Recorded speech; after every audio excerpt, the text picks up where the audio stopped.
Food business एक ऐसा business है जिसमें कस्टमर आता ही है क्योंकि कस्टमर को 3 चीज़ चाहिए, रोटी, कपड़ा, मकान। खाने के बिना कस्टमर रह नहीं सकता।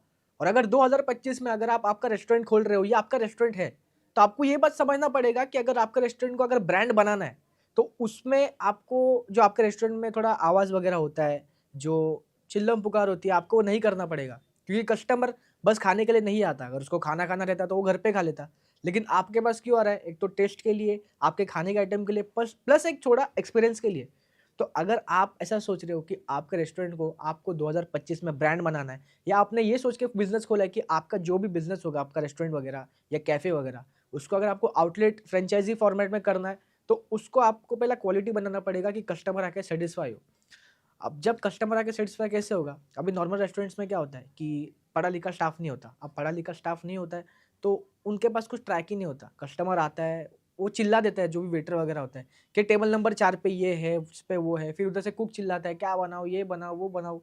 जो अगर ब्रांड बनाने का सोच रहे हो, तो ये नहीं होना चाहिए चीज़, क्योंकि जब आप एक सिस्टम बिठाते हो तो आपको भी पता होता है, वेटर को पता होता है कौन सी टेबल पे क्या देना है।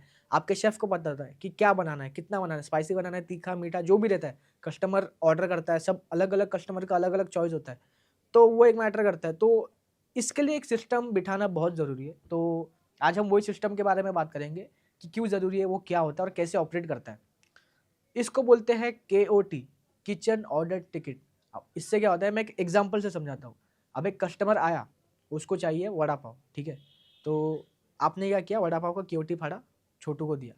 अब छोटू को पता है कि टेबल नंबर 1 पे वड़ा पाव चाहिए, तो उसने क्या किया, शेफ़ को दे दिया।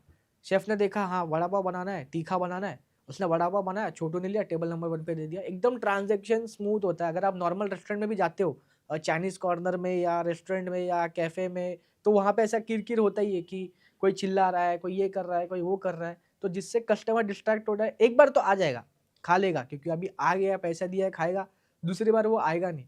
तो केओटी लगाना बहुत ज़रूरी है और बहुत सारे बिज़नेस ओनर केओटी नहीं लगाते, जिसके वजह से उनका कस्टमर लॉयल नहीं हो रहा है, जिनकी वजह से उसका फुटफॉल बढ़ रहा है। और जब केओटी का बात निकलता है, तो रेस्टोरेंट ओनर घबरा जाता है कि अरे! मुझे सिस्टम बिठाना पड़ेगा। 1 लाख का, 1.5 लाख का, 2 लाख का कंप्यूटर बिठाऊँगा, ये बिठाऊँगा, प्रिंटर बिठाऊँगा, अभी मेरा पढ़ा-लिखा स्टाफ नहीं है, तो मैं कैसे कर सकता हूँ?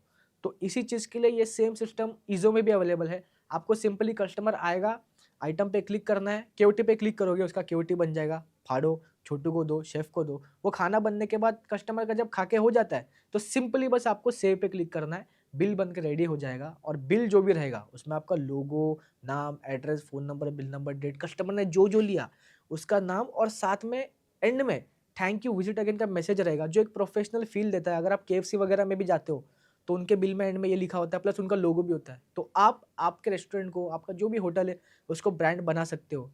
ब्रांड बनेगा, जब आप सोचोगे बनाने का तब बनेगा, लेकिन अगर आप सोचोगे कि इतने में मुझे रहना है, धंधा चल रहा है, चल 5,000 दिन 10,000 दिन का हो रहा है गल्ला, ठीक है, मुझे इससे आगे नहीं बढ़ना है, तो ठीक है, आप कुछ सिस्टम वगैरह मत लगाओ। और ईज़ो में एक और फीचर है कि अगर आप रेस्टोरेंट में नहीं हो, अगर आप कहीं बाहर गए हो या कोई फंक्शन में गए हो, तो आप आपके फ़ोन में एक क्लिक में आपका बिज़नेस ट्रैक कर सकते हो। आप सेल रिपोर्ट में जाके देख सकते हो एक क्लिक में कि क्या बिक रहा है, कितना बिक रहा है, कौन-सा आइटम ज़्यादा बिक रहा है, जिससे आपका सेल पे भी आप ध्यान दे सकते हो, उसमें आप मार्केटिंग भी कर सकते हो उस आइटम के ऊपर, जिससे कस्टमर अट्रैक्ट होगा। उसके बाद जो भी ट्रांज़ैक्शन लाइव बेसिस पे जो आपका स्टाफ होगा, जो रेस्टोरेंट में बिल मारेगा, जो कस्टमर को बिल देगा, वो आपको आपके फ़ोन में दिख जाएगा कि समझो पाव भाजी लिया 400 का, तो वहाँ पे लिख देगा पाव भाजी 400, जो भी रहेगा आपके फ़ोन में रियल टाइम पे आपको दिखेगा, प्लस आपको आपके फ़ोन में A to Z transaction online, offline आपके फ़ोन में दिख जाएगा।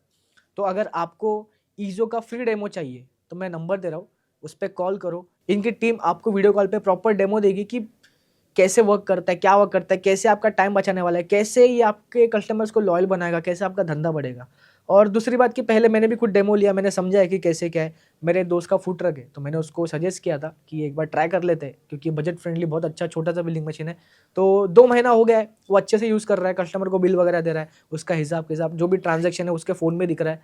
तो मैं आपको सजेस्ट करूँगा कि अगर आपका भी फूड बिज़नेस है या कोई भी बिज़नेस है, आप एक बार कॉल करो, फ्री डेमो लो। मार्केट में कुछ चीज़ आती ही नहीं हो और आप बिज़नेस कर रहे हो, तो आपको उसका पता होना चाहिए कि क्या आ रहा है, क्या ट्रेंड में चल रहा है, कैसे आप आपका टाइम बचा के अपने धंधे को ऑटोमेट कर सकते हो। वीडियो कॉल पे लो, एक्सप्लेनेशन लो, उसके बाद तो वो आपका कॉल है। अगर आपको लगता है लेना तो लो, नहीं लगता है तो मत लो। खरीदो, मैं ऐसा ही नहीं बोल रहा, बस एक जान के लो।